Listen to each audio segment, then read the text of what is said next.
नमस्कार दर्शकवृन्द, कार्यक्रम आर्थिक समृद्धिको पहलमा स्वागत छ। म कल्पना सानु भट्टराई।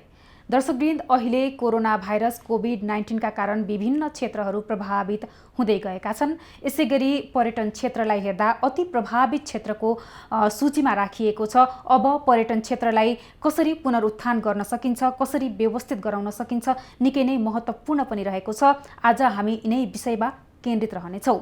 यसैगरी आज हामीसँग संवादका लागि हुनुहुन्छ टान र पाटाका पूर्व अध्यक्ष तथा नेपाल पर्यटन बोर्डका सदस्य सुमन पाण्डे।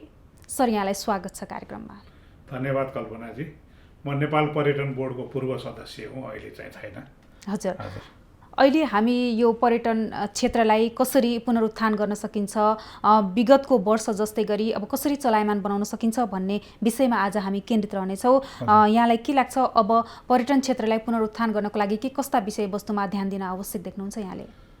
अब अहिले विश्व परिवेशमा कोरोना जसरी चलिरहेको छ, अगाडि बढिरहेको छ, त्यो सन्दर्भलाई हेर्ने हो भने अझ पनि हाम्रो नेपालको सन्दर्भमा हामीले पर्यटन व्यवसायको परिकल्पना गर्ने अवस्था अलि नआइसकेको हो कि जस्तो मलाई लाग्छ।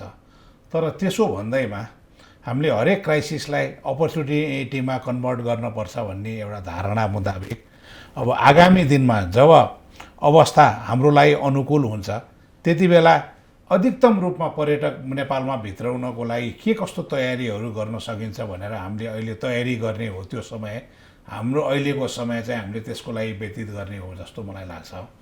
र जहाँसम्म नेपालमा कोरोनाको अवस्था छ, हामी पहिलो 4 महिनासम्म हामीले जति यहाँ तयारीहरू गरे पनि, जति हामीले लकडाउन गऱ्यौँ, हामी आत्यौँ, हामी सतर्क भयौँ, तर खासै कोरोनाले हामीलाई हिट गरेको अवस्था चाहिँ होइन। 5औं महिनामा आएर कोरोना नेपालतिर वारवार्ती आयो। किनभने अहिले युरोप अमेरिकाबाट पनि बिस्तारै चाहिँ कन्ट्रोल हुँदै आएर कोरोना चाहिँ साउथ एसियामा अहिले बढिरहेछ।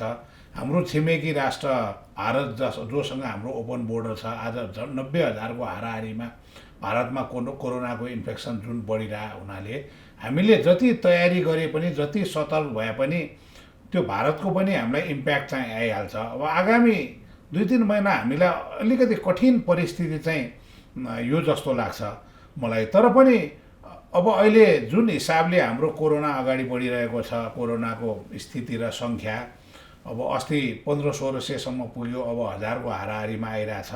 गएको 3 दिनदेखि निको हुनेहरूको सङ्ख्या पनि उल्लेख्य रूपमा बढिरहेछ।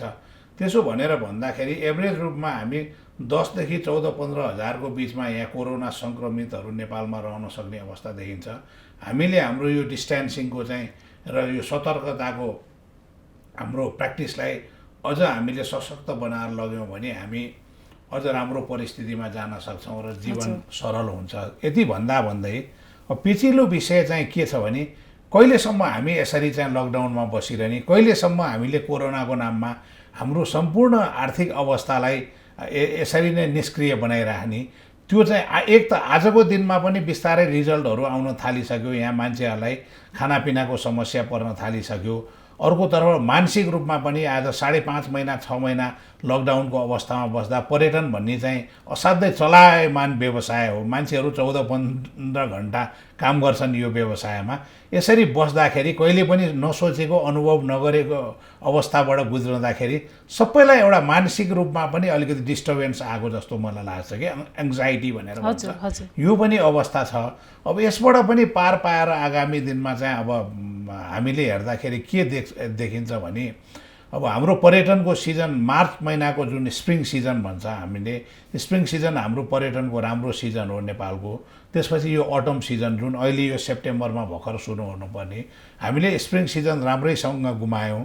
त्यसपछि यो बर्सातमा पनि हाम्रो हुने कैलाश मानसरोवरको यात्रालाई पनि राम्रैसँग गुमायौँ।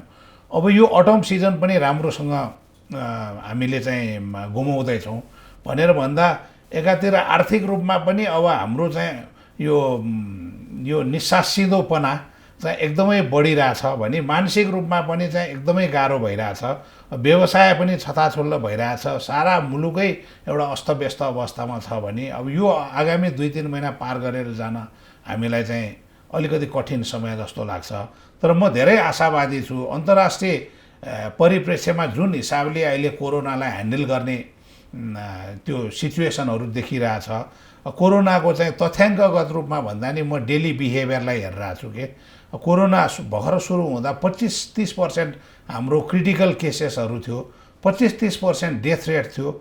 आज क्रिटिकल केसेसहरू घटेर 0.8%को हाराहारीमा आयो। त्यो भनेको सङ्क्रमितहरूप्रतिको उपचार असाध्यै राम्रो भएको छ भन्ने हो। हजुरले अहिले यहाँले चाहिँ यसलाई सकारात्मक रूपमा लिनु भएको छ। सकारात्मक रूपमा ल्याएको छु। हजुर। डेथ रेट पनि 30%बाट घटेर चाहिँ 4%मा आइरहेछ। त्यो भनेको नि एकदम सकारात्मक रूप हो भने अब अर्को 3-4 महिनापछि हाम्रो व्यावसायिक वातावरण चाहिँ बन्दै जान्छ भन्ने मैले सोचेको छु। र संसारभरि नै मान्छेहरू चाहिँ अब व्यवसायमा हामी जसरी एकातिरबाट कोरोनासँग सतर्क पनि हुँदै जाने, अर्कोतर्फबाट उपचार पद्धतिलाई पनि हामीले सशक्त बनाउँदै लाने, अब कोरोनासँग लिभिङ टुगेदरमा लाइफलाई पनि हामीले सामान्य बनाउँदै लाने, यो तिनटै अवधारणाबाट अगाडि बढिरहेको छ। र आगामी दिनमा अब यो आउने हाम्रो अटम सिजन पनि सिद्धियो। पर्यटनलाई हेर्ने हो भने म चाहिँ के देख्छु भने अहिले फेरि जुन भ्याक्सिनहरूको चाहिँ जुन एउटा इन्भेन्सनको काम भइरहेछ, रिसर्च गर्ने साइन्टिस्टहरू संसारभरि लागिरहेछन्, त्यो सबै चाहिँ विकसित परिस्थितिलाई हेर्दाखेरि 2021 को मार्च महिनाबाट चाहिँ हाम्रो पर्यटन व्यवसाय फेरि सुरु हुन्छ जस्तो मलाई चाहिँ लाग्छ। हजुर, अहिले भर्खरै मात्र पर्यटन बोर्डले पनि अब पुनरुत्थान गर्ने भनेर पनि पर्यटन मन्त्रालयसँग सहकार्य गरेको छ हैन।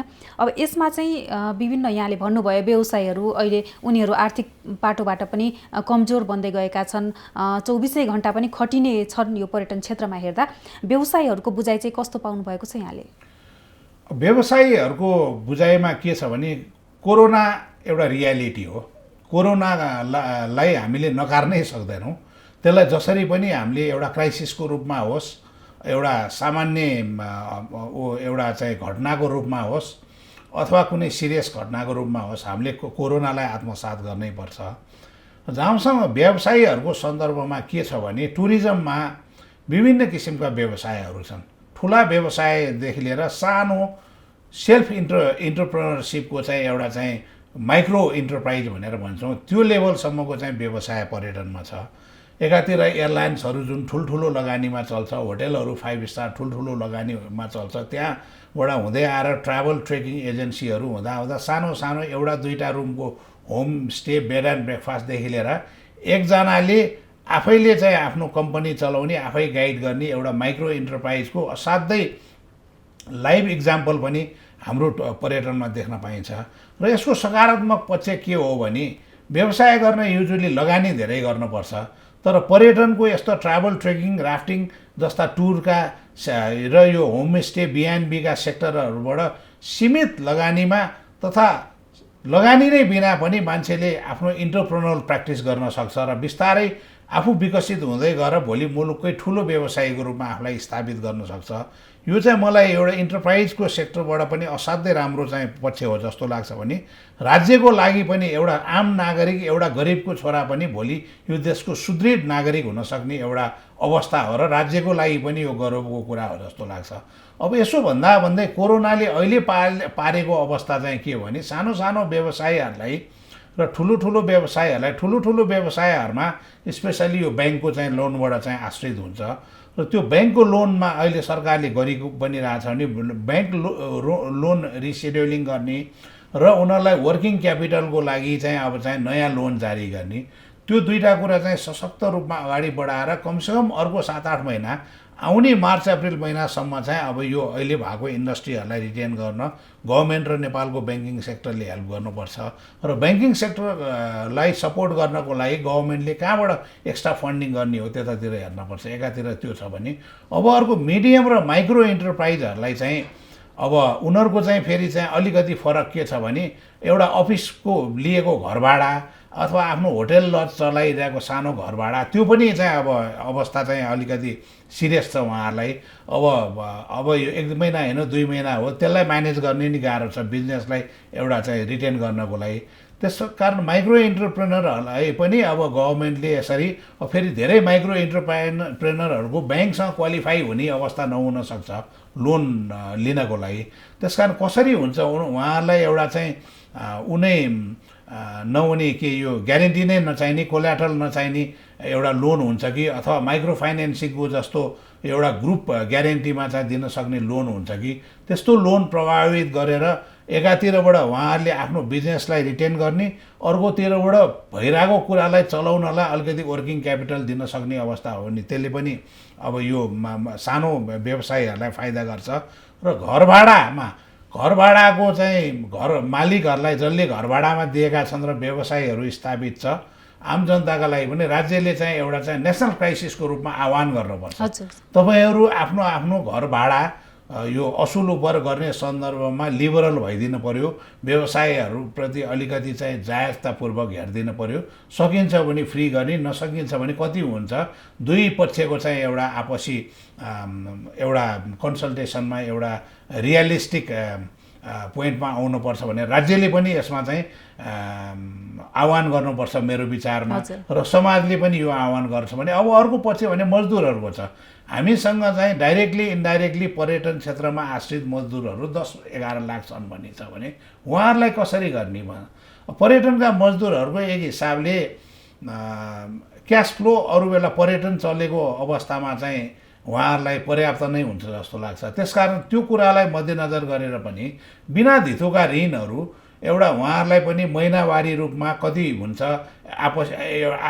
एटलिस्ट फ्यामिली पाल्नको लागि, घर धान्नको लागि हामीले चाहिँ त्यो लोन चाहिँ अर्को 8-10 महिना 1 वर्षसम्म त्यो दिएर उहाँहरूको पनि जीवनलाई चाहिँ अलिकति सघाउन सक्यो भने आगामी दिनमा पर्यटन सुरु भएपछि र सरल हुन्छ, हाम्रो अवस्था सरल हुन्छ र हामी जानुपर्छ भने अब पर्यटन सुरु भइसकेपछि अवस्थामा के गर्ने भनेर अघि मैले चाहिँ तयारीको कुराहरू भने होइन।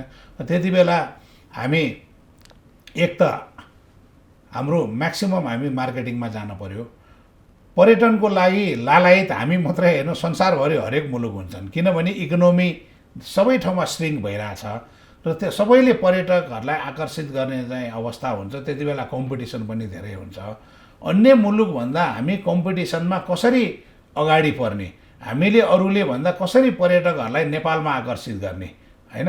र हाम्रो पनि एउटा यातायातको सहजता, एउटा हवाई उड्डयनको सहजता तथा अन्य कारणहरू विभिन्न कुराहरू हामीले अहिलेदेखि नै तयारी गरेर त्यति बेला हाम्रो लक्ष्य अनुरूपको पर्यटकहरूलाई कसरी चाहिँ हामीले नेपालमा भित्राउने भनेर हाम्रो तयारी गर्नुपर्छ।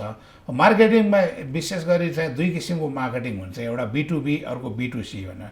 B2C भन्दा हामी कन्ज्युमर मार्केटिङमा जान्छौँ, जस्तै तपाईँको जस्तो टेलिभिजनबाट एडभर्टिजमेन्ट गर्ने, त्यहाँको होल मार्केटलाई अवेर गराउने, नेपालको बारेमा एजुकेट गराउने भयो भने B2Bमा चाहिँ निश्चित अब चाहिँ बिजनेस हाउसेसहरूसँग, त्यहाँको टुर अपरेटरहरूसँग, DMCहरूसँग, ठुल्ठुलो कम्पनीहरूसँग अथवा राष्ट्रिय रूपमै चाहिँ नेगोसिएसन गरेर ल यति चाहिँ यति हजार यति लाख चाहिँ नेपालमा पर्यटक ल्याउने, हाम्रो मित्र राष्ट्र छिमेकी राष्ट्र चीनबाट कमसेकम 5 लाख पर्यटक ल्याउने, छिमेकी मित्र राष्ट्र भारतबाट 5 लाख पर्यटक ल्याउने भनेर त्यो किसिमको चाहिँ एउटा मेगा टार्गेट चाहिँ हामीले बोकेर सम्बन्धित सरकारहरूसँग र त्यहाँका व्यावसायिक पक्षहरूसँग आजकै दिनदेखि हामी नेगोसिएसनमा जानुपर्छ मेरो विचार। हजुर सर, यहाँले जुन किसिमले पर्यटकहरू भित्राउने विषय पनि भन्नुभयो र पूर्वाधारको कुरा पनि गर्नुभयो, कस्तो पाउनु भएको छ अब अहिलेसम्म बन्न नसकेका पूर्वाधारहरू यो कोभिडको यो सङ्क्रमणको समयमा अझ अगाडि दिनमा चाहिँ कतिको पोसिबल होला यो बन्नको लागि?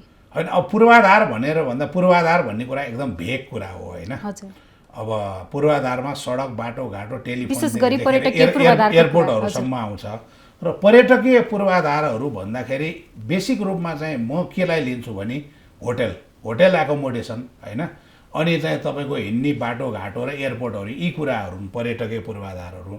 र होटेलको पक्षमा चाहिँ तपाईँ कुरा गर्नुहुन्छ भने नेपालको टुरिज्मको हिस्ट्री हेर्ने हो भने पहिला पूर्वाधार बनाएर हामीले टुरिज्म इन्भाइट गरे आएन, जसरी अन्य देशहरूमा गरे। हाम्रो देशमा भएको चाहिँ हिमालहरू, हाम्रो देशमा भएको खोला नाला नदी ताल र हाम्रो प्राकृतिक मनोरमताले गरेर यो कुराको बारेमा थाहा पाएर नेपाल घुम्न आएका पर्यटकहरू हुन्। र त्यो पर्यटकहरूलाई यहाँ आएको मान्छेहरूलाई बास दिने क्रममा, उनीहरूलाई सेवा सुविधा उपलब्ध गराउने क्रममा हामीले जे जस्तो नयाँ इन्भेन्सनहरू गऱ्यौँ त्यो कुरा नै आज उद्योगको रूपमा स्थापित भएको छ। जस्तै ट्रेकिङ भनेर भन्नुहोस्, ट्रेकिङ भने नेपालमा सुरु भएको सगरमाथा हेर्न टुरिस्टहरू लालायत भएर नेपाल सगरमाथामा आउन चाहेपछि सगरमाथामा पर्यटकहरू लानको लागि जुन किसिमको एउटा मोबाइल होटलको परिकल्पना हामीले एउटा व्यवस्था गर्न थाल्यौँ, त्यो कुरा बिस्तारै विकसित भएर आज ट्रेकिङको रूप लियो। ठुलो इन्डस्ट्री भएको छ नेपालमा, करिब 3 लाख पर्यटकहरू आउँछन्, त्यसले 5-6 लाख एउटा रोजगारीहरू सृजना गरेका छ भने ट्रेकिङ नेपालबाट विस्तार हुँदै इन्डिया, पाकिस्तान, सेन्ट्रल एसिया हुँदै आएर साउथ अमेरिकाहरू सबैतिर पुगेको छ। त्यसकारण ट्रेकिङको सुरुवात नेपालबाट भएको हो र जहाँसम्म होटेलको पूर्वाधारको अवस्थामा मेरो विचारमा आजको दिनमा पनि हामीले सालभरमा भन्ने हो भने 25-30 लाख टुरिस्टलाई हामीले राख्न पुग्ने हामीसँग पूर्वाधार छ। सालभरिको हाम्रो एउटा चाहिँ रुम र बेडको चाहिँ हिसाब गर्दाखेरि जहाँसम्म सिजनल कुरामा जाँदा अलिकति सिजनमा टाइट हुनसक्छ, त्यसमा चाहिँ हामीले एयरलाइन्सहरूको मुभमेन्टहरूलाई र प्राइस फ्याक्टरलाई अलिकति फ्लक्चुएट गरेर राम्रो प्लान गरेर त्यसलाई पनि सबै कुरा चाहिँ हामीले म्यानेज गर्न नसके पनि धेरै हदमा हामीले त्यो ब्यालेन्स गरेर सामान्यतया आउने भन्दा बढी पर्यटकहरूलाई हामीले चाहिँ नेपाल भित्राउन सक्छौँ। त्यो एउटा अवस्था विद्यमान छ भने अर्को इम्पोर्टेन्ट कुरा अब एयर एक्सेसको कुरा। हाम्रो अब त्रिभुवन एयरपोर्ट झन्डै सेचुरेसनमा गइसकेको स्थिति थियो 10 लाख पर्यटक आउँदा। अब पोखरा एयरपोर्ट जब बन्दैछ, अहिले तुरुन्तै बन्दैन, अलिकति हामीले जोड गऱ्यो भने आगामी 5-6 महिनामा लुम्बिनी एयरपोर्ट बन्ने स्थिति छ। लुम्बिनी एयरपोर्ट त बन्यो, मैदान मात्रै बनेर त्यहाँ के गर्ने भन्दा लुम्बिनी एयरपोर्टमा कमसेकम दिनमा 15देखि 20वटा फ्लाइटहरू अवतरण गर्ने अवस्था सृजना गर्नको लागि हामीले अहिलेदेखि नै तयारी गर्नुपर्छ। अहिलेदेखि तयारी गरेन भने जति बेला लुम्बिनी एयरपोर्ट बन्छ त्यति बेला हामीसँग त्यहाँ आउने जहाजहरू हुँदैन होइन। यी 3टा कुरा हाम्रो चाहिँ एयरपोर्ट र यो एयरपोर्ट, होटेल र हाम्रो रोडहरूको कुराहरू छ। रोडहरू पनि के भने हाम्रो बढी एडभेन्चर डेस्टिनेसन भएको हुनाले रोडमा चाहिँ के भने रोड हामीलाई चाहिँ एउटा स्टार्टिङ पोइन्टसम्म चाहिने हो। माउन्टेनमा जानलाई ट्रेकिङै गर्ने हो, हाम्रो मोस्ट पपुलर ट्र्याक्टर ट्रेकिङ हो।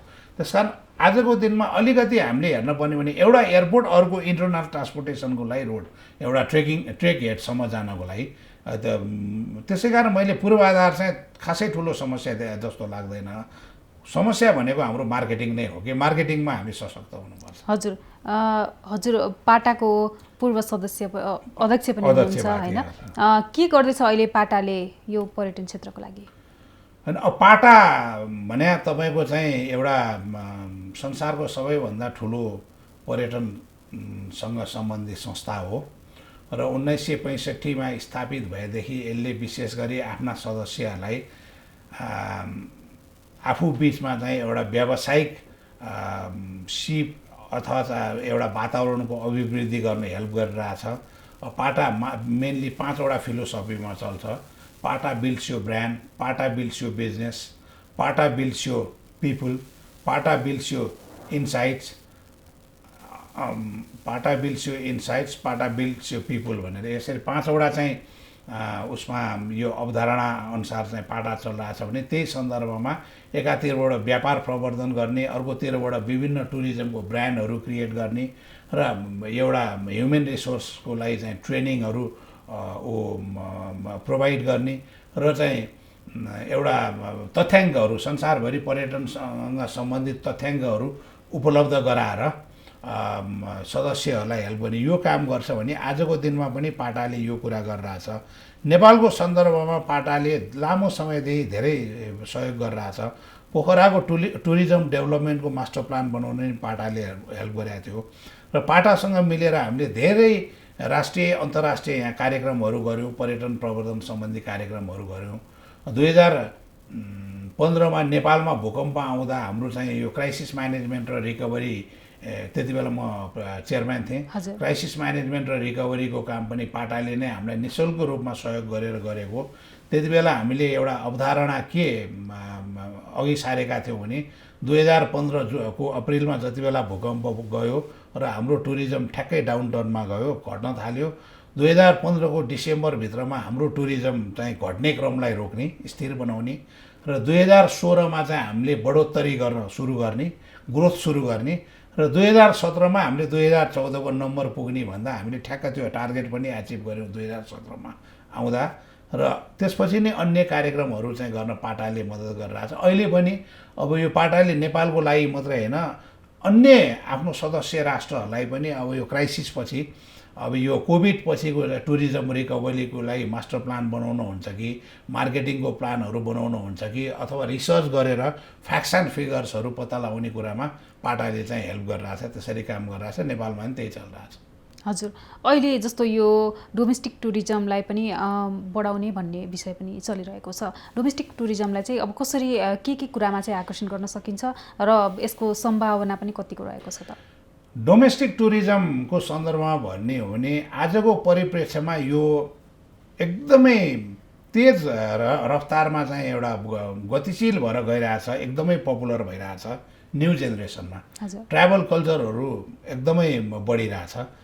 अब यो जेनेरेसनभन्दा अघिल्लो जेनेरेसनमा हाम्रो ट्राभलिङ कल्चर त्यति थिएन, त्यस कारण डोमेस्टिक टुरिज्म थिएन। यो चाहिँ अ काइन्ड अफ एउटा ट्रान्जिसनल डेभलपमेन्टको फेज भयो हुनाले अब अहिले कोभिडको कारणले जुन किसिमको शून्यता हाम्रो पर्यटन व्यवसायमा आएको छ त्यो सबैलाई भर्नको लागि हाम्रो डोमेस्टिक टुरिज्मले पुग्दैन। तर त्यसो भन्दै डोमेस्टिक टुरिज्मले केही गर्ने भन्ने होइन। हाम्रो यो माओवादी सशस्त्र द्वन्द्वकालदेखि यो इभन भूकम्पदेखि लिएर अहिले पछिको अवस्थासम्म एउटा पोखराको मात्रै हामीले उदाहरण लिन सक्छौँ।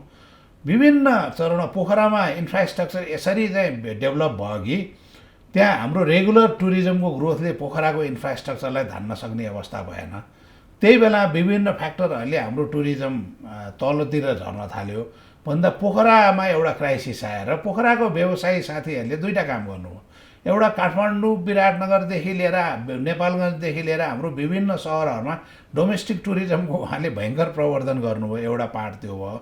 अर्को हाम्रो नेपालको सँगसँगैको बोर्डर एरियामा यो हाम्रो नेबरिङ यो सिटिजहरूमा जस्तै सिलगढी भन्नुहोस्, पटना भन्नुहोस्, अब यता मुजफ्फरपुरदेखि लिएर गोरखपुरतिर सबैतिर लखनऊ सबैतिर उहाँले प्रचार गर्दा त्यहाँबाट त तपाईँको गाडी लिएर 5-6 घन्टा 8 घन्टामा आइपुग्ने। त्यसले गर्दाखेरि पोखराको पर्यटनलाई दरिलो बनाउन धेरै मद्दत गर्यो। यो कोभिडभन्दा अगाडिको अवस्थामा हेर्नुहुन्छ भने पोखरामा यो विदेशी पर्यटक र हाम्रो डोमेस्टिक टुरिज्मको चाहिँ झन्डै उस्तै हाराहारी थियो। डोमेस्टिक टुरिज्म बलियो स्तम्भ भइसकेको थियो। अब अहिले आउने अवस्थामा त्यो नहुन सक्छ किनभने हाम्रो ग्याप धेरै भयो नि। त्यस कारण मैले के सजेस्ट गरेको छु भने इन्डस्ट्रीमा हाम्रो साथीहरू जसले काम गरिरहनु भएको छ यसबारेमा अब यो विदेशतिर नि यो टुरिज्म प्रमोट गर्नको लागि एउटा सेलिब्रिटी मुभमेन्ट भनेर भन्छ के, जस्तै सेलिब्रिटीहरूलाई युज गरेर हामीले ग्रुपहरू प्रमोट गर्ने। जस्तै एउटा फिल्मको कलाकार भन्नुहोस्, एउटा हाम्रो गायक भन्नुहोस्, हास्य कलाकार भन्नुहोस्, उहाँहरूलाई अघि सारेर विभिन्न तीर्थयात्रादेखि लिएर देवी देवताको दर्शनदेखि लिएर कुनै सामाजिक भ्रमण, स्वयंसेवाको भ्रमण अथवा कुनै प्राकृतिक मनोरम दृश्यावलोकनको भ्रमणहरू यो कतिको प्रभावकारी हुन्छ त? एकदमै प्रभावकारी हुन्छ। किनभने मैले यो नेपालमा यो के देखाएको छु भने अहिले सेलिब्रिटी क्रेज असाध्यै स्ट्रङ छ कि एउटा गीत निस्क्यो भने 4 दिनमा तपाईँको 4 लाख चाहिँ भ्युज भइसक्छ। तीबाट थाहा हुन्छ कि पाइप आगामी दिनमा अब यो कोभिडलाई हामीले साँच्चीकै यो फुलफिल गर्न डोमेस्टिक टुरिज्म मुभ गर्ने हो भने राष्ट्रिय एउटा अभियानको रूपमा हामीले डोमेस्टिक टुरिज्म मुभ गर्न सेलिब्रिटी मुभमेन्ट गर्नुपर्छ। जस्तै हाम्रो यहाँ सिनेमामा कलाकार हुनुहुन्छ 50औँ हुनुहुन्छ नि होइन, सबैका चाहिँ अब तपाईँको उहाँहरूको इन्स्टाग्राम पेज र तपाईँको फेसबुक हेर्ने हो भने 50,000 भन्दा कम फलोवर्स भएको कोही पनि हुनुहुन्न। भनेर भन्दा एउटा समथिङ हिरो अथवा हिरोइन ल म खप्तर जाँदैछु फलानु 10 दिनको यात्रा छ, को यात्रा गर्न आउनुहुन्छ भनेर भन्दाखेरि 20 जनाको ग्रुप भरिहाल्यो नि। अर्कोले चाहिँ हाम्रो पाथिभरा जानु होला होइन, अब अर्कोले हाम्रो चाहिँ लाङटाङ जानु होला, मनाङ जानु होला, त्यसपछि हामी जनकपुर जाउँला। अनि मैले भने यो कलाकार र यो सङ्गीतकारहरूमा गायकहरूमा मात्रै लागु हुने, यो हरेक कुरामा लागु हुन्छ। जस्तै अब अकाडेमिसियन भनौँ, एउटा एकदमै नाम चलेको चाहिँ बोटनिस्ट, एउटा नाम चलेको हिस्टोरियन जसले चाहिँ यति चाहिँ हिस्ट्रीको कथाहरू भन्नुहुन्छ कि हरेक सेक्टरको आफ्नो आफ्नो फलोइङ ग्रुप्सहरू हुन्छ कि हिस्ट्रीका विद्यार्थीहरू, हिस्ट्रीमा इन्ट्रेस्ट राख्ने मान्छेहरूलाई ल उहाँ त अब चाहिँ हाम्रो चाहिँ अब के मुस्ताङ जाँदै हुनुहुन्छ, फलानु नेपालको टप हिस्टोरियन भनेर उहाँको टुर छ, I will join that tour भन्दा विद्यार्थीहरूलाई त्यहाँबाट एउटा ग्रुप भन्छ। इभन राजनीतिज्ञहरूको पनि ठुल्ठुलो नेताहरूको पनि होइन एउटा जो मन्त्री प्रधानमन्त्री हुनुभयो उहाँहरूको कति फलोवरहरू हुन्छ भोटरहरू हुन्छ कति भोटरहरूले उहाँहरूसँग नजिकबाट साक्षात्कार गरेर पाउनु भएको हुनुहुन्छ होइन ल म अब बर्दियाको चाहिँ भ्रमणमा जाँदैछु 4 दिनको भनेर भन्दा 25-30जना मान्छे त आफ्नो पैसा तिरेर त्यसको पछाडि प्याकेज फ्लोट गरिदिने एउटा टुर अपरेटर ट्राभल एजेन्टलाई अगाडि सारेर 25-30जना त त्यसको पछाडि गइहाल्नुहुन्छ होइन भने तपाईँहरूको चाहिँ यो टेलिभिजनमा एङ्करिङ उसमा पनि भोलि कति चाहिँ नेपालमै चाहिँ तपाईँभन्दा कति चाहिँ प्रसिद्ध हुनु होला तपाईँले पनि गुरु मान्ने मान्छेहरू हुनुहोला त्यस्तो गुरु मान्ने मान्छेहरूको कुनै एउटा टुर भयो भने तपाईँलाई नै जोइन हजुर सर अब यो त डोमेस्टिक टुरिज्मलाई बढाउनको लागि कुरा भयो त्यसै गरी इन्टरनेसनलको लागि चाहिँ के कस्ता प्लानहरू हुन सक्छन् त अब इन्टरनेसनलको लागि हामीले चाहिँ मेन कुरा मार्केटिङ हो होइन अहिले मैले B2B र B2C मार्केटिङको कुरा गरेँ अब B2B मार्केटिङमा डेफिनेटली हामीले हाम्रो बिजनेस हाउसेससँग डाइरेक्ट नेगोसिएसन गर्ने त्यहाँ हाम्रो क्षमताको हाम्रो कनेक्सनको हाम्रो नेटवर्कको कुरा आउँछ होइन कहाँ जानलाई को इफेक्टिभ छ भन्ने हामीले हाम्रो कन्ट्रीभित्रबाट अथवा बाहिरबाट ट्यालेन्ट हन्ट गर्नु पर्छ कि होइन जस्तै चाहिँ तपाईँको चाहिँ चाइनामा हुवाई कम्पनीले चाहिँ चाह्यो भने भोलि आफ्नो 5000 वर्ल्ड वाइड चाहिँ तपाईँको एजेन्टहरूको चाहिँ नेपालमा एउटा टुर राखिदिन सक्छ 5000 भयो भने त हाम्रो 12 महिना चाहिँ कतिवटा टुर चल्छ कतिवटा टुर छ फर इक्जाम्पल के इन्सेन्टिभ भनेर हुवाई कम्पनीलाई चाहिँ हामीले चाहिँ एप्रोच गर्न who would be the right person नेपालमा कोही राइट पर्सन छ कि चाइनामै हाम्रो फेरि नेपालको के छ भने लामो समयमा हामी सानो कन्ट्री असाध्यै फ्रेन्डली कन्ट्री र हामीले विदेशीहरूप्रति गरेको सत्कारको हिसाबले नेपाल र नेपालीहरूसँग प्रभावित ठुलो कम्युनिटी छ कि म त्यसलाई फ्रेन्ड्स अफ नेपाल कम्युनिटी भन्छु त्यहाँ कोही सदस्यता लिएर सदस्यता भएको होइनन् नेपालको सन्दर्भमा सहयोग गर्न पायो भने I am ready to help भन्ने धेरै छन् कि त्यस्ता फ्रेन्ड्स अफ नेपाल कम्युनिटीका मान्छेहरूलाई हन्ट गर्न पर्यो उहाँहरूलाई नेपालको रिपोजिसनिङमा तपाईँहरूले हेल्प गरिदिनु पर्यो हामी तपाईँलाई पैसा दिन सक्दैन हामी तपाईँलाई मर्यादा दिन्छौँ होइन हामी तपाईँलाई सम्मान दिन्छौँ के भएर बोलाएर हाम्रो संविधान दिवसको दिनमा ल्याएर एउटा लगाइदिने हाम्रो कति जान्छ र भन्न 500 रुपियाँको एउटा पदक जाला होइन अथवा कुनै चाहिँ एउटा गरौँला भोलि एम्बेसडर नेपालको ब्रान्ड एम्बेसडर भनेर घोषणा गरिदिउँला त्यस्ता कुराहरू गर्नु छ त्यसकारण हाम्रो B2B नेगोसिएसनको लागि हामीले एकदम सशक्त उहरू ल्याउनु पर्यो अब पर्सनालिटी ल्याउनको लागि एक्सर्साइज गर्नु पर्यो तपाईँलाई इक्जाम्पलको लागि म भन्छु यो हाम्रो 2015मा जब भूकम्प गयो हाम्रो टुरिज्म ठ्याक्कै अब चाहिँ तल झर्न थाल्यो र त्यति बेला चाहिँ हामीले धेरै इन्टरनेसनल सेलिब्रिटीहरूलाई ल्याए त मलाई याद छ कि छैन हलिउडका कलाकारहरूदेखि लिएर डेभिड बेकहम आएर भक्तपुरमा त्यहाँ बच्चा बालकहरूसँग फुटबल खेलेको अनि प्रिन्स ह्यारी आएर हाम्रो पाटनमा चाहिँ हाम्रो चाहिँ यो कुदेको अहिले पनि ती फोटोहरू छन् यस्ता धेरै सेलिब्रिटीहरू आएपछि उहाँहरू आउँदा के हुन्छ भने भोलि हामीले BBC CNN Al Jazeera international टेलिभिजनमा चाहिँ एडभर्टाइज गर्न कति पैसा लाग्छ भन्नुहोस् त हाम्रो अलिकति सीमित बजेटले भ्याउँदैन तर उहाँहरू आएपछि मिडियाले जुन स्टोरी बनाउँछ नि हो त्यो चाहिँ हाम्रो लागि चाहिँ एकदमै चाहिँ स्ट्रङ पब्लिसिटी हुन्छ अनि त्यस्तो सेलिब्रिटी मुभमेन्टहरू नेपालमा भएपछि मान्छेहरूलाई कस्तो हुन्छ भने नेपाल चाहिँ एकदम चाहिँ पर्यटनको लागि चाहिँ अहिले एकदम एप्रोप्रिएट एटमोस्फियर रहेछ जान चाहिँ पर्ने अवस्था रहेछ भनेर अनि मान्छेहरूलाई त्यसले लालायत बनाउँछ यो B2B को लागि नि यसो गर्न सक्छ भने इभन B2C को लागि नि हामीले यो सेलिब्रिटी मुभमेन्ट भयो ठुल्ठुलो इभेन्ट्सहरू गर्ने होइन अनि तपाईँको यहाँ चाहिँ अब कति छन् यहाँ इन्स्टिट्युसनहरू लियो रोटरी जेसी स्काउट होइन अब medical association engineering association doctors association भन्नुहोस् त यी सबैको आफ्नो आफ्नो संसारभरि नेटवर्कहरू छन् उहाँहरूलाई परिचालित गर्ने नेपालमा इभेन्टहरू गर्नुहोस् भन्ने त्यस्तो इभेन्टहरूलाई चाहिँ राज्यले विशेष मर्यादा गर्ने होइन अब ट्रेडिसनलबाट मोडर्नतिर जानु पर्यो भनेर भन्दाखेरि हाम्रो कन्स्ट्यान्ट हरेक सेक्टरबाट हामीले हाम्रो मार्केटिङलाई चाहिँ स्ट्रङ बनाउनु पर्यो होइन र यस्तो मुभमेन्टहरूले गर्दाखेरि जुन न्युज क्रिएट हुन्छ टेलिभिजनमा आउँछ न्युज पेपरमा आउँछ मान्छेहरूले सोसल मिडियामा प्रमोट गर्छन् त्यसले चाहिँ हाम्रो कन्ज्युमर मार्केटिङ स्ट्रङ हुन्छ कि त्यो गर्यो भने चाहिँ हामी मेरो विचारमा हेर्नुहोस् एउटा कुरा म केमा आशावादी छु भने संसारभरमा यो कोभिडभन्दा अगाडि झन्डै यो अहिले 2020 हाम्रो एक्सपेक्टेसन 1 अरब 1.5 अरब चाहिँ पर्यटकको एक्सपेक्टेसन थियो होइन जबकि हामी त 10 लाख थियौँ 10 लाखबाट हामी 12 लाखमा पुग्थ्यौँ हुन त हामीले चाहिँ 20 लाखको चाहिँ अब टार्गेट गरेका थियौँ यो 2020 मा ल भन्नु न नेचरल ग्रोथमा मात्रै 12 लाख 13 लाख पुग्थ्यौँ होला भनेर भन्दाखेरि त्यो हाम्रो बिग्रियो। तर 1.5 लाख पर्यटक 1.5 अरब पर्यटकमा अब भोलि 2021 मा भन्नु न 60% डाउन भएर 40% मात्रै आयो भने नि तपाईँको चाहिँ यो यता 40 भन्दा 60 करोड पर्यटक 40% मा 60 करोड त पर्यटक आउँछ नि। 60 करोडको मासबाट नि किनभने हाम्रो त बकेट नै सानो छ नि, हाम्रो त 10 लाख हो। 60 करोडको मासबाट नि 10 लाख चाहिँ हामीलाई पर्यटक ल्याउन गाह्रो हुँदैन हामीले यदि राम्रोसँग होमवर्क गरेर काम गर्यो भने। अन्तर्राष्ट्रिय परिप्रेक्ष्यमा 60% पर्यटक घट्यो भने पनि नेपालको बजेटबाट 60% नै घट्नुपर्छ भन्ने जरुरी छैन कि हामीले अहिले नै हिन्नताबोध लिनुपर्ने जरुरी म देख्दिनँ। हजुर, हस्, आज हाम्रो कार्यक्रमको निर्धारित समय सकिसकेको छ। यहाँलाई समय र संवादको लागि धन्यवाद। मलाई पनि दर्शकहरूमाझ पुग्ने अवसर दिनुभएकोमा म माउन्टेन टेलिभिजन लगायत यहाँलाई पनि धन्यवाद दिन चाहन्छु। हस्, नमस्कार। हस्, धन्यवाद।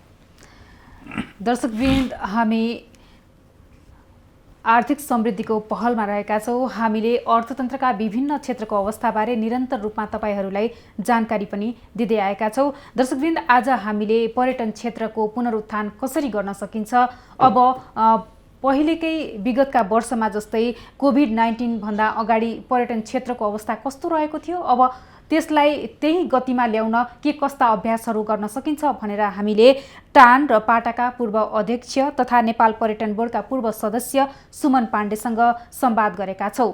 हामी नयाँ प्रसङ्ग लिएर फेरि कार्यक्रममा उपस्थित हुनेछौँ। हेर्दै रहनुहोला business plus television. Business plus, business first. नमस्ते।